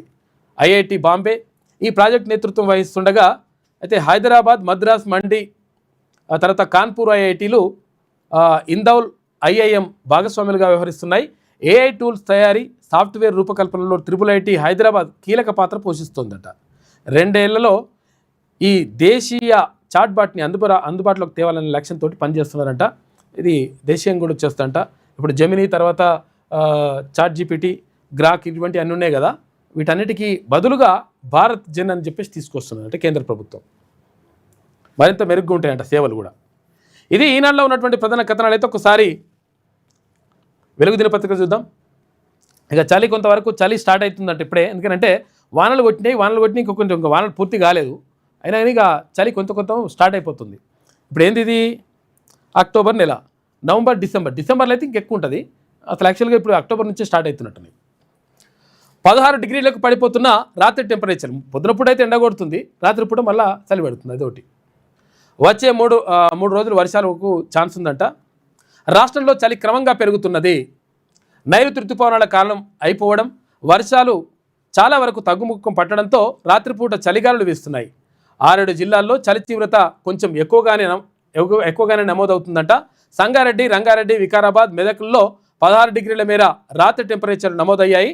అత్యల్పంగా సంగారెడ్డి జిల్లా మొగ్దుంపల్లిలో 16.2 డిగ్రీల కనిష్ట ఉష్ణోగ్రత రికార్డైంది. ఇక రంగారెడ్డి జిల్లా ఎలిమినేట్లో 16.3 డిగ్రీలు, వికారాబాద్లో 16.6 డిగ్రీలు, మెదక్లో 16.6 డిగ్రీలు, సిద్దిపేటలో 17.4 డిగ్రీలు, రాజన్న సిరిసిల్ల జిల్లాలో 17.6 డిగ్రీలు, కామారెడ్డిలో 17.8 డిగ్రీలు, నాగర్ కర్నూల్లో జిల్లాలో 17.8 డిగ్రీల చొప్పున రాత్రి ఉష్ణోగ్రతలు నమోదవుతున్నాయి. అంటే ఉష్ణోగ్రతలు పడిపోతున్నాయి, అంటే చలి ఎక్కువవుతున్నట్టు లెక్క. ఇక బీసీ కోటాపై సుప్రీంలో నేడు పిటిషన్ వేసే అవకాశం ఉందంట రాష్ట్ర ప్రభుత్వం. హైకోర్టు ఇచ్చిన స్టేను సవాల్ చేయనున్న ప్రభుత్వం. మరి ఏమైనా జరుగుతుందంటే ఏం జరిగేది ఉండదు, ఉట్టిదే అది కథ. మీకు చేసినట్టుగా అనిపించాలి కాబట్టి ఈ ప్రయత్నం చేస్తున్నట్టుగా కనిపిస్తూ ఉంది.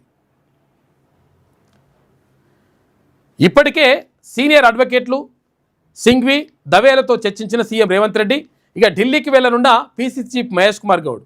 ఇక మంత్రులు పొన్నం ప్రభాకర్, వాకిటి శ్రీహరి పోయి ఏం చేస్తారు ఆయన? మంత్రులు ఏం చేస్తారు ఇప్పుడు? అడిగి పోయి ఏమైనా వాదిస్తే వాళ్ళు వాదిస్తారు కదా. ఎవరు లాయర్లు, అడ్వకేట్లు మంచోళ్ళు పెడితే గాలే వాదిస్తారు. మంచోళ్ళే పాపం వాళ్ళు. కాకపోతే ఏంటంటే ఆ కేసులో దమ్ము ఉండాలి కదా.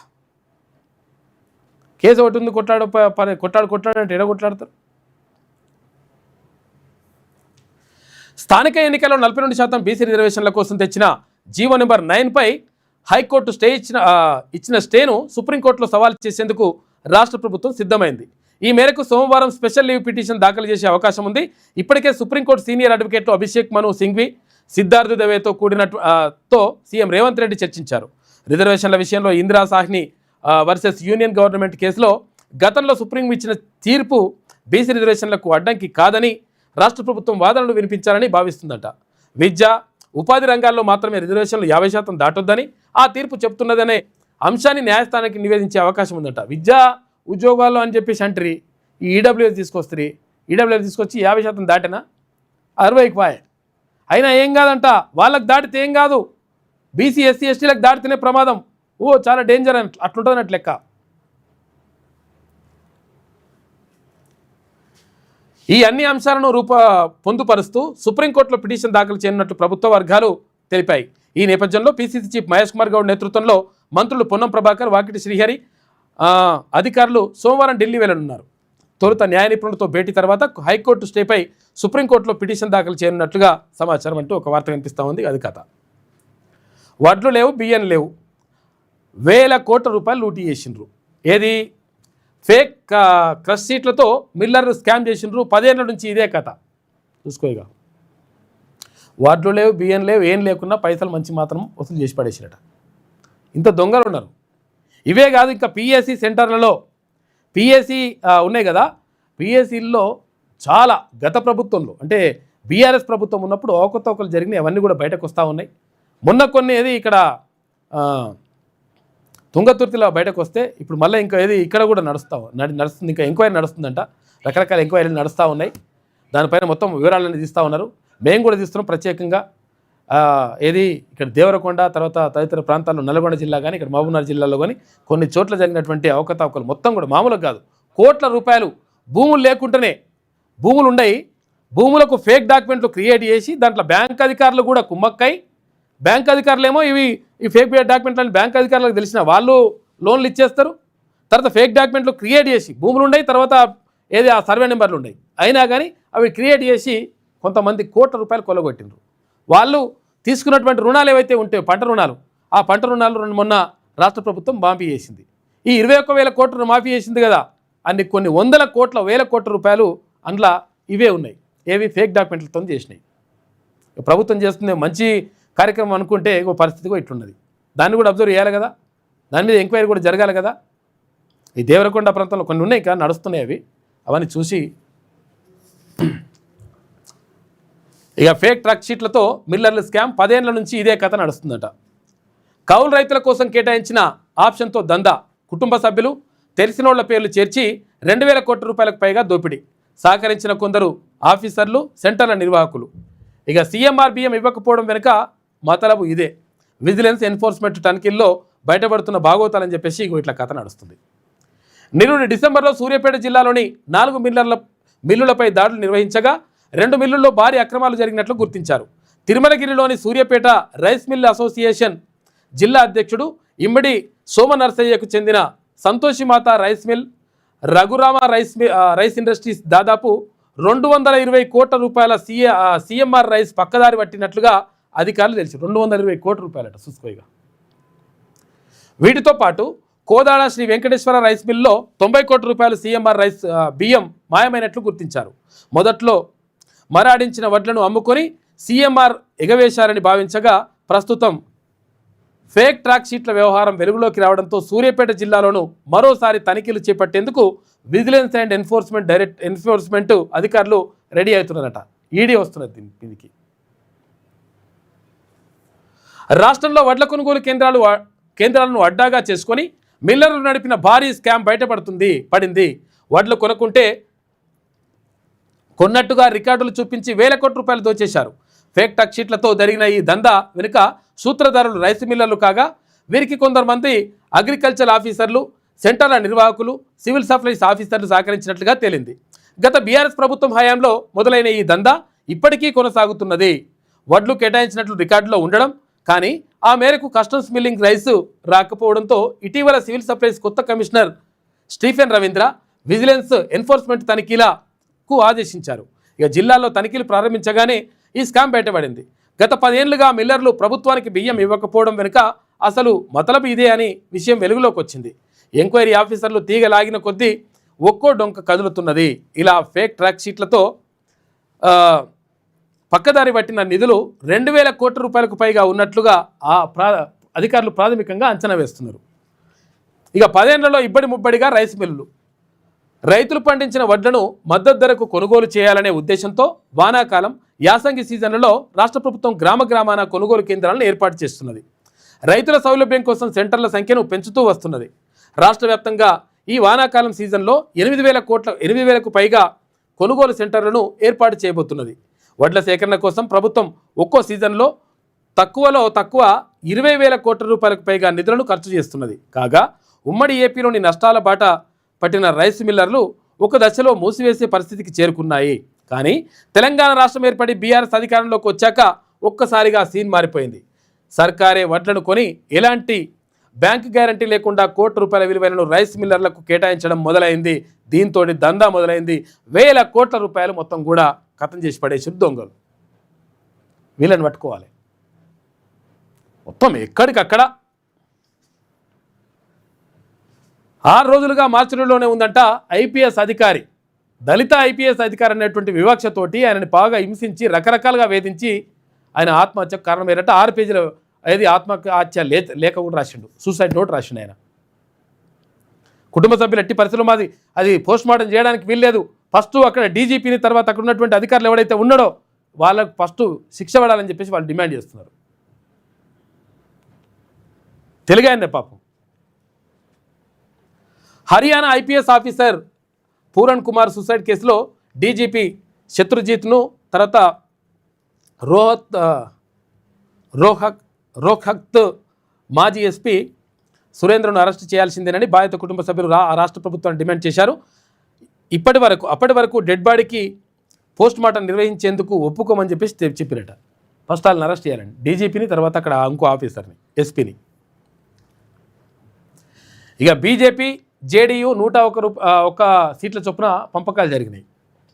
బీఆర్ ఎన్డీఏ కూటమిలో సీట్ల పంపకంపై ఫైనల్ అయ్యింది. ఇక బీజేపీ జేడీయూ 101 చొప్పున సీట్లలో పోటీ చేయనున్నాయి.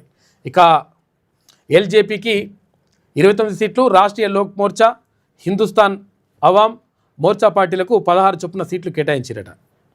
ఇది బీహార్ ఎన్నికలు. ఇక Aussies record chasing. Women's world కప్లో భారత్పై ఆస్ట్రేలియా రికార్డు సృష్టించింది. ఫస్ట్ బ్యాటింగ్ చేసిన ఇండియా 48.5 ఓవర్లలో 330 రన్స్కు ఆల్అవుట్ అయింది. అనంతరం బ్యాటింగ్కు దిగిన ఆసీస్ వన్డేలో రికార్డు చేజింగ్ చేసి 3 వికెట్ల తేడాతో థ్రిల్లింగ్ విక్టరీ సాధించింది. 49 ఓవర్లలో 331 కొట్టి 7 వికెట్లు కోల్పోయిందట. మొత్తం మీద గెలిచేసారు వాళ్ళే.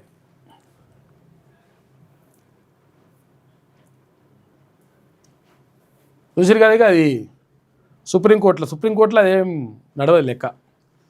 రిజర్వేషన్ల సాధనకు తెలంగాణ బీసీజేఏసీ చైర్మన్గా ఎంపీ ఆర్ కృష్ణయ్య, వర్కింగ్ చైర్మన్గా జాజుల శ్రీనివాస్ గౌడ్, వైస్ చైర్మన్గా విజిఆర్ నారగోని, కో చైర్మన్లుగా దాసు సురేష్, రాజారాం యాదవ్, కోఆర్డినేటర్గా గుజ్జ కృష్ణ.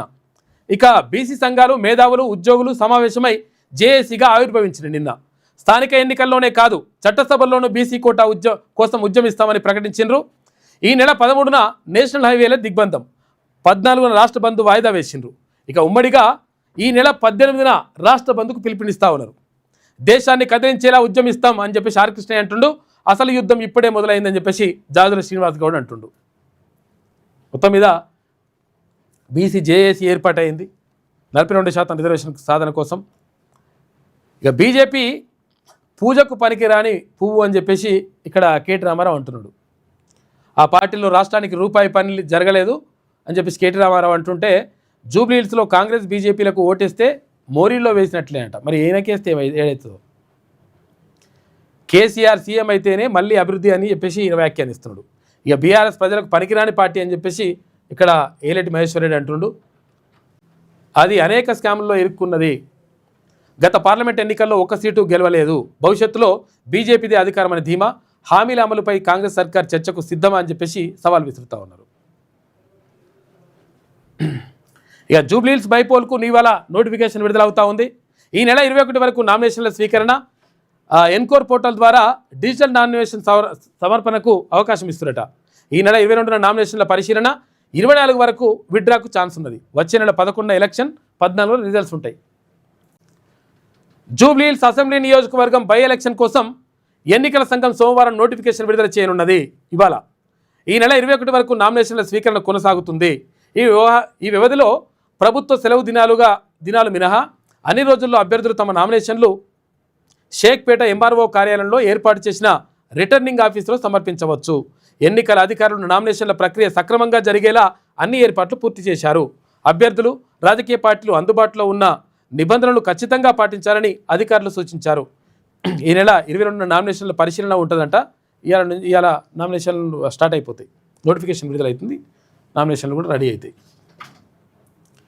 బాలగోపాల్ నేటి తరానికి స్ఫూర్తి. సమాజంలోని అనేక ప్రశ్నలకు ఆయన రచనల్లో సమాధానాలు. మానవ హక్కుల నేత 16వ సంస్మరణ సభలో వక్తలు మాట్లాడారు. ప్రజాస్వామ్యాన్ని కేంద్రం బలహీనపరుస్తుందని చెప్పేసి విమర్శలు చేశారు. బాలగోపాల్ గొప్ప గొప్ప రచనలు వేసిండు. ఆయన మొత్తం కూడా ప్రజల కోసమే జీవితాన్ని అంకితం చేసిండు. ప్రజల హక్కుల కోసం, మానవ హక్కుల కోసం మొత్తం నిరంతరం కూడా పోరాటం చేసిండు. పాపం ఆయన చనిపోయి 16 సంవత్సరాలు అవుతా ఉంది. దానికి సంబంధించి సంస్మరణ సభ పెట్టినట్టున్నారు. మొన్న ఆయిల్ ఫామ్, నేడు కాటన్ రైతులకు గోస. ఆర్డర్లు లేక పత్తి రేట్లు తగ్గిస్తున్న వ్యాపారులు. కేంద్రం ట్రేడ్ బ్యాలెన్స్తో ఆయిల్ ఫామ్ గెలల రేట్లు డౌన్ అయిపోయినాయంట. తీవ్రంగా నష్టపోతున్న ఆయిల్ ఫామ్, పత్తి రైతులు. విదేశీ పత్తిపై దిగుమతి సుంకం ఎత్తివేయడం అన్యాయం అని చెప్పేసి మంత్రి తుమ్మల నాగేశ్వరరావు అంటుండు. ప్రత్యామ్నాయ చర్యలతో రైతుల్ని ఆదుకోవాలని చెప్పేసి డిమాండ్ చేస్తున్నారు. ఈ కేంద్ర ప్రభుత్వం దిగుమతి సుంకాలు తగ్గించడంతో పత్తికి పడిపోయిన డిమాండు. ఇక హెలికాప్టర్లో హైదరాబాద్ టు శ్రీశైలం అట. హైదరాబాద్ నుంచి శ్రీశైలం పోవాలనుకుంటే వాళ్ళు హెలికాప్టర్ కూడా పోవచ్చట. సంక్రాంతి నుంచి అందుబాటులోకి సేవలు. ఒక్కో దాంట్లో 6 నుంచి 8 సీట్లు ఉంటాయంట. రాష్ట్రంలో హెలి టూరిజానికి సర్కార్ శ్రీకారం చుట్టింది. ప్రైవేట్ భాగస్వామ్యంతో పర్యాటక శాఖ ప్రణాళికలు చేస్తుంది. విజయవంతమైతే రామప్ప, లక్నవరానికి కూడా ఈ సేవలు విస్తరించాలని చూస్తున్నారట. హైదరాబాద్ నుంచి శ్రీశైలానికి, హైదరాబాద్ నుంచి లక్నవరం, రామప్పకు కూడా పోయేందుకు హెలికాప్టర్లో పోవచ్చుగా. ర్యాపిడో బైక్ నుండి కొట్టిన ఇసుక లారీ. డాక్టర్, ర్యాపిడో డ్రైవర్ చనిపోయాడట పాపం. హైదరాబాద్లో ఘటన. డాక్టర్ది జగిత్యాల, ర్యాపిడో డ్రైవర్ది ఖమ్మం. లారీ డ్రైవర్ అరెస్ట్ చేసిరట. ర్యాపిడో బైక్ను గుర్తేస్తే అక్కడ పాపం దానిపైన వెనక కూర్చున్న డాక్టర్, తర్వాత ర్యాపిడో డ్రైవర్ ఇద్దరు కూడా చచ్చిపోయారట పాపం. ర్యాపిడో బైక్ను ఇసుక లారీ ఢీకొట్టడంతో దానిపై ప్రయాణిస్తున్న డాక్టర్తో పాటు ర్యాపిడో డ్రైవర్ మృతి చెందారు. ఈ ఘటన ఆదివారం హైదరాబాద్లో జరిగింది. ఖమ్మం జిల్లాలోని హవేలీకి చెందిన యుద్ధంగల నవీన్ కొంతకాలం కింద హైదరాబాద్కు వచ్చి జేఎన్టీ సమీపంలో ఉండు ర్యాపిడో నడుపుకుంటుండు. ఉద్యోగాలు లేక దారుణమైన పరిస్థితుల్లో పాపం చనిపోయిండు. ఇది వెలుగు దినపత్రికలో ఉన్నటువంటి ప్రధాన కథనాలు. అయితే ఒకసారి ఆంధ్రజ్యోతి చూద్దాం. ఎస్ఆర్ఎఫ్పి ఫేజ్ 2కు దామోదర్ రెడ్డి పేరు. 24 గంటల్లో జీవో విడుదల చేస్తాం. చూసినావా ఎట్లుంటుంది లెక్క? అంటే మేము పెట్టొద్దని అంటలేం మనం. సరే, ఇప్పుడు దామోదర్ రెడ్డి చనిపోయిన వాళ్ళ గురించి అట్లా ఉండొద్దు, కానీ ఆయన గురించి కాదు. కానీ బీసీకి సంబంధించి కూడా ఇట్లనే ఉండాలి కదా లెక్క. ఆర్డీఆర్కు ఇచ్చే ఘనమైన నివాళి ఇదే. దామన్న వల్లే నల్లగొండకు గోదావరి జలాలు. ఆయన కుటుంబానికి పార్టీ అండగా ఉంటుంది. దామోదర్ రెడ్డి సంతాప సభలో ముఖ్యమంత్రి రేవంత్ రెడ్డి మాట్లాడాడు. పార్టీ తరఫున ఇస్తారా? పార్టీ తరఫున ఇస్తే ఎట్టి పరిస్థితుల్లో పబ్లిక్ ఒప్పుకోరు. కాబట్టి ఏం చేయాలి? బీసీ రిజర్వేషన్లపై సుప్రీంకోర్టుకు కాంగ్రెస్ స్పెషల్ లీవ్ పిటిషన్ దాఖలకు యోచన.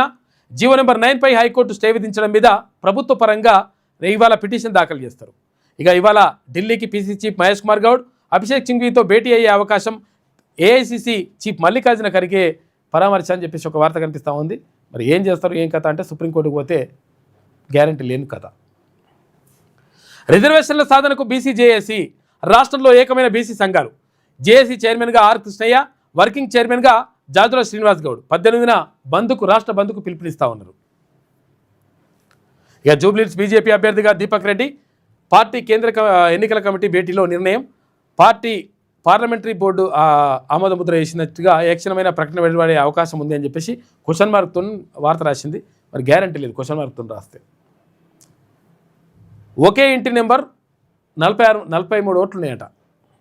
సామాజిక మాధ్యమాల్లో జూబ్లీహిల్స్ ఓటర్ జాబితా ఫోటోలు వైరల్ అవుతూ ఉన్నాయి. విచారణకు జిల్లా ఎన్నికల అధికారి ఆదేశం. ఇవాళ నుంచే నామినేషన్లు. జూబ్లీహిల్స్ ఉప ఎన్నిక నోటిఫికేషన్ ఇవాళనే ఉంటుందట. 21 దాకా నామినేషన్ల దాఖలకు ఛాన్సు. 15న సునీత, 17న నవీన్ నామినేషన్లు దాఖలు చేస్తారట. సునీతనేమో బీఆర్ఎస్ నుంచి, నవీన్ ఏమో కాంగ్రెస్ పార్టీ నుంచి. అయితే ఇక్కడ ఏంటంటే 43 ఓట్లు అంటే సిటీలో కొంతవరకు అవకాశం కూడా ఉంటుంది ఇట్లా. ఎందుకంటే ఇప్పుడు ఒకే ఇంటి నెంబర్ అంటే ఇప్పుడు మంచి ఒక అపార్ట్మెంట్ ఉందనుకో, లేకపోతే ఒక బిల్డింగ్ ఉంటే ఆ బిల్డింగ్లో ఒకటే ఇంటి నెంబర్ ఉంటే చాలా కుటుంబాలు ఉంటే అట్లా. మరి అట్లా జరిగిందా, లేకపోతే నిజంగానే ఫేక్ ఓట్లు చేసిరా చూడాలి. మరి ఇక వివేక్ వర్సెస్ అడ్లూరి ముగిసిన వివాదం మళ్ళీ తెరపైకి. నాపై కావాలనే మంత్రి అడ్లూరి విమర్శలు. ఆయన రాజకీయాల్లో ప్రోత్సహించింది కాకానే, అంటే వివేక్ వాళ్ళ నాన్న. అడ్లూరితో నాకు విభేదాలు లేవని చెప్పేసి మంత్రి వివేక్ అంటుండు. వివేక్ పార్టీ నేతల సమక్షంలో మాట్లాడాల్సింది. ఆయన కుమారుడిని గెలిపించింది మేం కాదా అని చెప్పేసి ఇక అధిష్టానమే చూసుకుంటుందని చెప్పేసి అడ్లూరి లక్ష్మణ్ కుమార్ అంటుండు. అది మా కుటుంబ సమస్య. చిన్న చిన్న పంచాయతీలు ఉంటాయి. సీతక్క, సురేఖ నాతో మాట్లాడారు. సీఎంతో మాట్లాడి సమస్య పరిష్కరిస్తా. పొంగులేటి వివాదంపై టీపీసీ చీఫ్ మహేష్ కుమార్ గౌడ్ వ్యాఖ్యలు. ఇక బీసీ రిజర్వేషన్లపై చిత్తశుద్ధి ఉంది, అందుకే సుప్రీం తలుపు తడుతున్నామని చెప్పేసి అంటారు. సుప్రీం తలుపు తట్టినా ఉట్టిదే అది కథ. ఆర్టీఐ చట్టానికి తూట్లు పొడిచిన బీజేపీ అని చెప్పేసి మహేష్ కుమార్ గౌడ్. నేను ఎవరిపైనా ఫిర్యాదు చేయాలని చెప్పేసి సీతక్క. అధిష్టానం మందలించలేదని చెప్పేసి కొండా సురేఖ అంటుంది.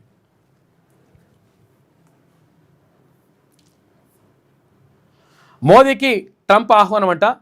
గాజా శాంతి సమావేశానికి రావాలని పిలుపు. ఈజిప్ట్ అధ్యక్షుడు ఆల్ సిసి నుంచి ఆహ్వానం. ఇవాళ 20కి పైగా దేశాధినేతల సమక్షంలో ఒప్పందం ఉంటుందంట.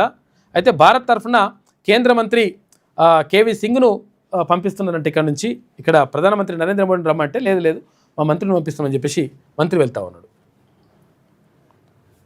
రక్తశుద్ధికి వెళ్తే కొత్త రోగాలు వస్తున్నాయట. డయాలసిస్ పేషెంట్లు ఉంటారు కదా, ఎక్కడెక్కడ మంది చేసుకుంటుంటే సరిగా గడగక రకరకాలు చేసి తర్వాత అసలు మాగమాగం ఉండదట కథ. దీంతో ఎయిడ్స్ లాంటి వ్యాధులు కూడా ప్రబలేటువంటి అవకాశం పరిస్థితులు ఉన్నాయట. వాళ్ళకి చాలామంది బాధపడుతున్నారు.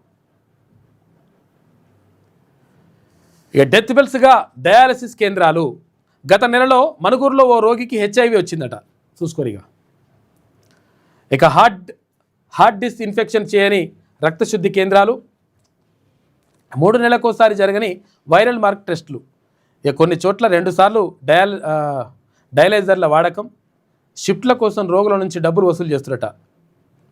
పర్యవేక్షణ కొరబడిందనే ఈ పరిస్థితి అని చెప్పేసి ఒక వార్త కనిపిస్తూ ఉంది. మొత్తం మీద డయాలసిస్ వాళ్ళతో ఆడుకుంటారా నాయన పాపం. డయాలసిస్ పేషెంట్లు అంటే మూత్రపిండాల వ్యాధితో చాలా తీవ్రమైనటువంటి బాధతో ఉంటారు వాళ్ళు. పాపం తిన్న తిండి కూడా వాళ్ళు తినలేని పరిస్థితి. అటువంటి వాళ్ళతో ఆడుకుంటే ఎట్లా? దీనిపైన దృష్టి పెట్టాలి ప్రభుత్వం. మూత్రపిండాల వ్యాధిని బారిన పడి డయాలసిస్ కోసం ప్రభుత్వ రక్తశుద్ధి కేంద్రాలకు వెళ్తున్న రోగులు కొత్త రోగాల బారిన పడుతున్నారు. రక్తశుద్ధి కోసం వెళితే డెత్ బెల్స్ ఎక్కాల్సిన పరిస్థితి ఎదురవుతుందని వారు ఆందోళన చెందుతున్నారు. సర్కారీ డయాలసిస్ కేంద్రాల్లో సరైన హార్ట్ డిస్ఇన్ఫెక్షన్ చేయడం లేదని, దాంతో కిడ్నీ రోగులు HIV లాంటి ప్రాణాంతక వ్యాధుల బారిన పడుతున్నారని అంటున్నారు. గత నెలలో భద్రాద్రి కొత్తగూడెం జిల్లా మనుగూరులోని డయాలసిస్ కేంద్రానికి రక్తశుద్ధి కోసం వెళ్ళిన ఓ 60 ఏళ్ల వ్యక్తికి రక్త పరీక్షల్లో HIV పాజిటివ్గా నిర్ధారణ అయిందట. చూసుకో. దాంతో బాధితుడు లబోదిబోమంటున్నాడు. గతంలో కూడా డయాలసిస్ కారణంగా ఇతర జబ్బుల బారిన పడిన బాధితులు ఉన్నట్లు వైద్య వర్గాలు పేర్కొన్నాయి. రక్తశుద్ధి కేంద్రాలపై వైద్య ఆరోగ్య శాఖ నుంచి సరైన పర్యవేక్షణ ఉండడం లేదని, అందుకే నిర్వహణ అస్తవ్యస్తంగా తయారైందని చెప్పేసి అంటున్నారట. చూడరు దీని కథంతో. ఇక చౌక కాదు నాణ్యమైన వైద్యం కావాలని చెప్పేసి అడుగుతున్నట్టు ఎవరైనా కానీ. తక్కువ పైసలకు కావాలన్నా అంటే లేదు ప్రాణాలు కాపాడాలరా నాయన ప్రశ్న వైద్యం అంటే అని చెప్పేసి అడుగుతున్నట. అవసరమైతే అదనంగా చెల్లిస్తాం, జవాబుదారీతనం, మంచి శ్రద్ధ ఉండాలి. దేశవ్యాప్తంగా 90% రోగులు ఇదే అభిప్రాయపడుతున్నారు. నాణ్యత ధృవీకరణ పొందిన ఆసుపత్రులు 10% లోపే ఉన్నాయంట. ల్యాబ్లు అయితే 2%. ఈ ల్యాబ్లు ఇప్పుడు ఇచ్చేటువంటి రిపోర్ట్లు ఉంటే మరి దాని మీద ఆధారపడతాం మనం. ఇవేమో రిపోర్ట్లు ఇష్టం వచ్చిన రిపోర్ట్ వాళ్ళు ఇస్తున్నట. తర్వాత ఇక్కడ ఇది నాణ్యమైన ధృవపత్రాలు పొందినటువంటి ఆసుపత్రులు ఏది క్వాలిటీ ఉన్నాయని చూసుకుంటే అవి 10% ఉన్నాయంట. ఈ ల్యాబ్లు ఏవైతే ఉంటాయో టెస్టులు చేస్తారు కదా, ఈ టెస్టులు చేసే ల్యాబ్లు ఏవైతే ఉంటాయో ఆ ల్యాబ్ 2% ఉన్నాయట మంచి. మరి పరిస్థితి ఏందో చూడరు. ఇక ఎవడు చెప్పాలి? ఇప్పుడు రోగును నిర్ధారించేదే కరెక్ట్ లేకపోతే మరి పరిస్థితి ఎట్లా? వసూలు చేస్తున్న మాత్రం గట్టిన వసూలు చేస్తారు. తొలి దశలో రోగాల గుర్తింపులో వెనుకడిగే. ఇక ఫిక్కీ ఈవై పార్థనార్ నివేదికలో వెల్లడి అని చెప్పేసి ఒక వార్త కనిపిస్తూ ఉంది. తక్కువ ధరకే తూతూ మంత్రపు వైద్యం కాదు, నాణ్యమైన జవాబుదారీతనంతో కూడినటువంటి వైద్యం కావాలి. వైద్య సేవల్లో పారదర్శకత, ప్రామాణికత పెరగాలని చెప్పేసి అక్కడ రోగులు అభిప్రాయపడతా ఉన్నారు.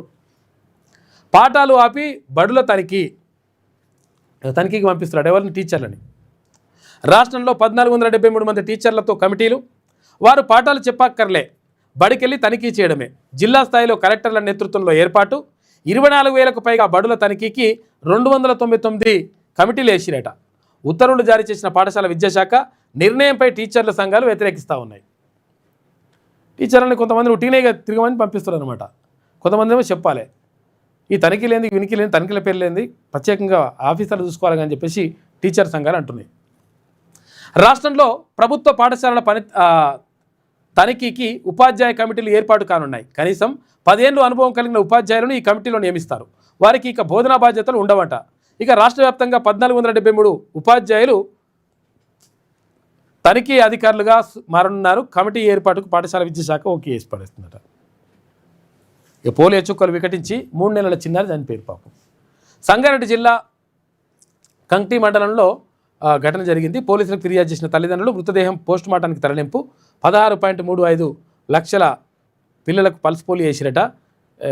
పల్స్ పోలియో వికటించి చచ్చిపోతే ఏందని ఆయన ఇదో పరిశాన్. 58 పాక్ సైనికులను మట్టుపెట్టినామని చెప్పేసి ఇక్కడ ఆఫ్ఘనిస్తాన్ అంటుంది. 20 పాక్ ఆర్మీ పోస్టులను ధ్వంసం చేశామని చెప్పేసి వైమానిక దాడులకు ప్రతీకారమేనని ప్రకటించిన తాలిబాన్లు. పాక్ ఆఫ్ఘన్ సరిహద్దుల్లో దాడులు, ప్రతిదాడులతో ఉద్రిక్తత. 200 మంది తాలిబాన్ సైనికులను హతమార్చామని చెప్పేసి పాకిస్తాన్ అంటుంది. సంయమనం పాటించాలని ఇక ఖతార్, సౌదీ, ఇరాన్ సూచన. దాడులు ప్రస్తుతానికి నిలిపివేశామని చెప్పేసి ఆఫ్ఘనిస్తాన్ చెప్తుంది. మంత్రి చెప్తున్నారు. ఆఫ్ఘన్ మంత్రి ప్రెస్ మీట్లో మహిళా జర్నలిస్టులు ఉన్నారంట. తాజాగా ఆహ్వానించి విలేకరుల సమావేశం నిర్వహణ మొన్న జరిగినది ఉద్దేశపూర్వకం కాదని చెప్పేసి అంటున్నట. 3వ తరగతి నుంచి ఏఐ పాఠాలు బోధిస్తున్నారట. చూసుకోనిగా వచ్చే ఏడాది నుంచి సిబిఎస్ఈ అంటే సెంట్రల్ సిలబస్ ఉంటుంది కదా, దానికి సంబంధించి బడుల్లో అమలు. 3, 4, 5 తరగతుల్లో ప్రాథమిక అంశాలు, 6వ తరగతి నుంచి స్కిల్ సబ్జెక్టుగా కొనసాగింపు. ఏఐ సాయంతో భాషా నైపుణ్యాల కల్పన కూడా. ఇప్పటికే 18,000 స్కూళ్లలో పైలట్ ప్రాజెక్టు. 1 కోటి మంది టీచర్లకు ఏఐపై అవగాహన కోసం ప్రత్యేక శిక్షణ కార్యక్రమాలు కూడా ఏర్పాటు చేస్తున్నట్టుగా కేంద్ర విద్యాశాఖ చెప్తా ఉంది. మొత్తం మీద ఏఐ పాఠాలు 3వ తరగతి నుంచి చెప్తారట. సిబిఎస్ఈ సిలబస్ అంటే ఇక్కడ సెంట్రల్ సిలబస్ ఉన్నటువంటి స్కూళ్ళల్లో కేంద్ర ప్రభుత్వం చెప్తుంది. 3 జిల్లాల్లోనే 6,612 ఇళ్ల రిజిస్ట్రేషన్లు. వాటి విలువ 4,804 కోట్లు. రియల్ ఎస్టేట్పై దుష్ప్రచారమే అని చెప్పేసి నిర్మాణ రంగ వృద్ధి రేటు 11.97% అని చెప్పేసి మంత్రి శ్రీధరబాబు అంటుండు. ముఖ్యమంత్రి చెబితే చేయాలంతే కాదు అన్నందుకే నాడు ఎల్విపై జగన్ వేటు. చెప్పింది చేయకుంటే నేనెందుకని జగన్ అన్నారు. కోపంతోనే వీఆర్ఎస్ తీసుకున్నా అని చెప్పేసి ఇక్కడ retired IAS officer Praveen Prakash అంటున్నాడు. రాజీనామా వెనక్కి తీసుకోవాలనుకున్నా, బాబు ఒప్పుకోలేదని తెలిసింది. కలవాలని ప్రయత్నించా, నాపై కోపంగా ఉన్నారని సీఎస్ చెప్పారు. జగన్కు మోకలిరలేదు, నోటి దుర్వాసన వస్తుందనే అలా కూర్చున్నా. ఆర్కేతో బిగ్ డిబేట్లో retired IAS officer Praveen Prakash అంటున్నాడు. ఈయన ఇక్కడ కూడా పనిచేసిపోయాడు, భువనగిరిలో ఫస్ట్ సబ్ కలెక్టర్గా పనిచేసినప్పుడు.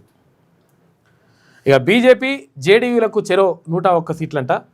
చిరాగ్ పాస్వాన్ పార్టీకి 29. బీహార్ అసెంబ్లీ ఎన్నికల్లో జేడీఏ సీట్ల కేటాయింపులు పూర్తయిపోయినాయి. ఇది ఆంధ్రజ్యోతిలో ఉన్నటువంటి ప్రధాన కథనాలు. అయితే ఒకసారి శనార్థి తెలంగాణ చూద్దాం. చూసారు కదా, ఇది కథ. 42% రిజర్వేషన్లు లేవు, స్థానిక సంస్థలు ఎన్నికలు లేవు, కాంగ్రెస్ విధానం ఇదే. బీసీ రిజర్వేషన్లు పెంపు కావాలంటే హస్తినలో ఆందోళనలు ఒక్కటే దారి. ఎక్కడ హస్తిన అంటే ఢిల్లీలో. కేంద్రంపై ఒత్తిడి పెంచడమే మార్గం.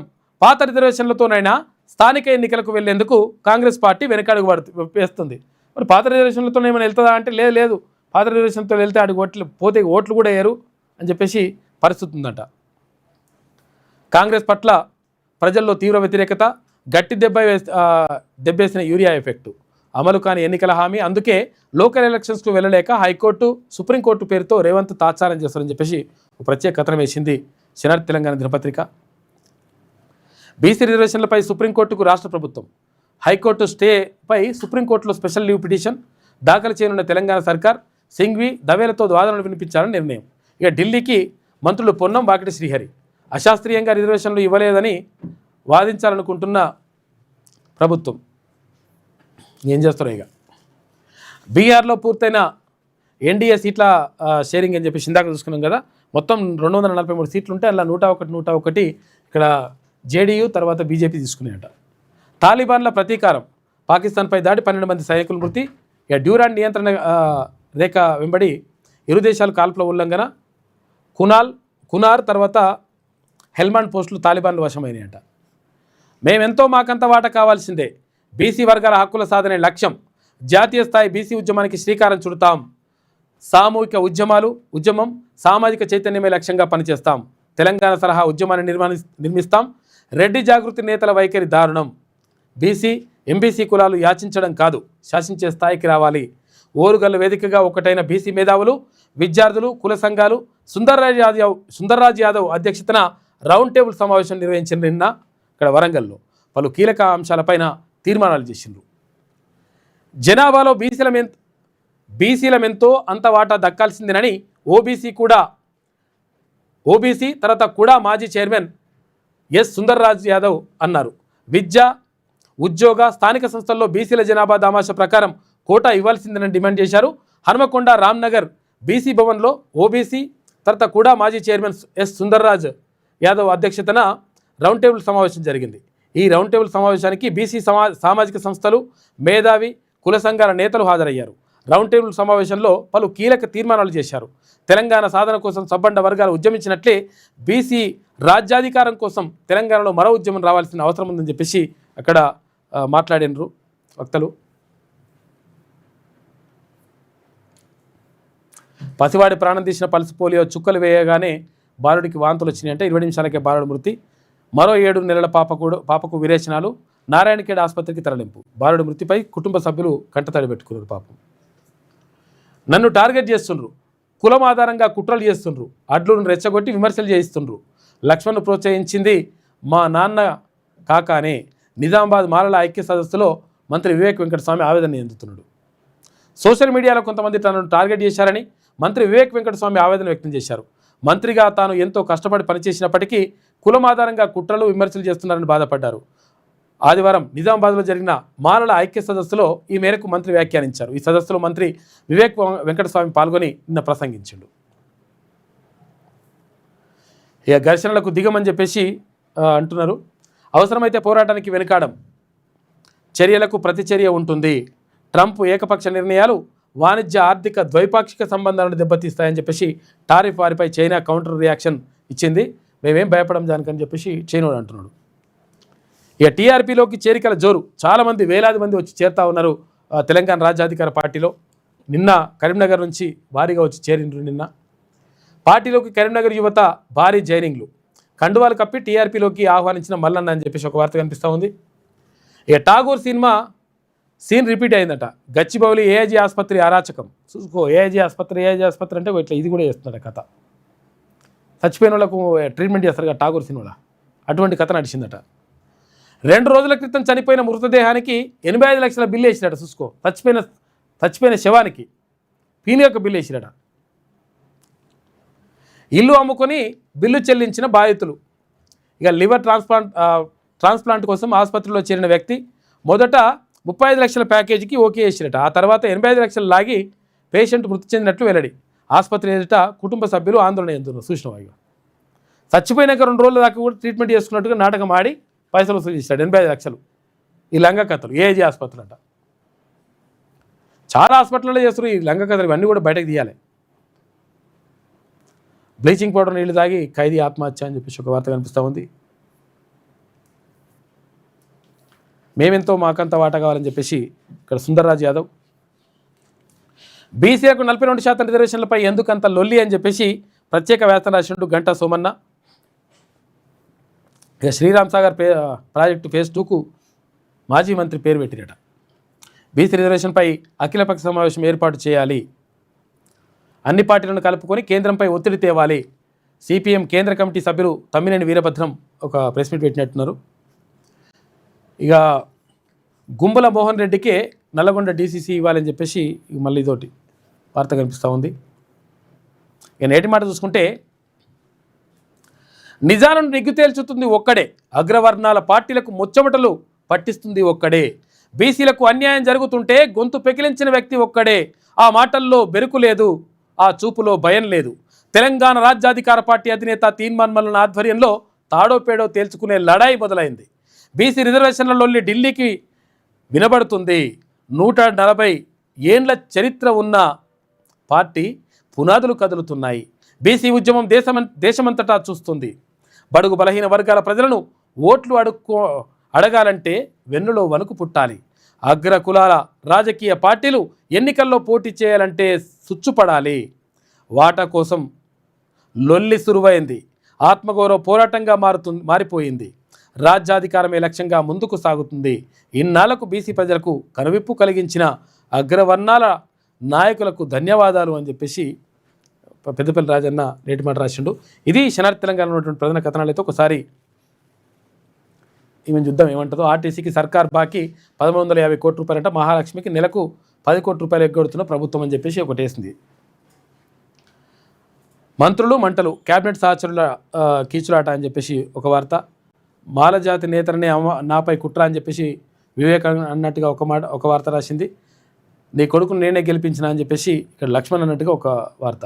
పొంగులేటిపై మాట మార్చిన మంత్రులు అని చెప్పేసి, ఆ పొంగులేటితో ఇబ్బంది ఉందని చెప్పేసి ఇక్కడ సీతక్క, తర్వాత అక్కడ కొండ సురేఖ అన్నట్టుగా గతంలో వార్తలు వచ్చినాయి. మాట మార్చారని చెప్పేసి మళ్ళీ వార్త రాసింది. ఇవి నాకేంటి 5కు 10కి చేయి చాపుతున్న ఇరిగేషన్ శాఖ ఉన్నతాధికారట.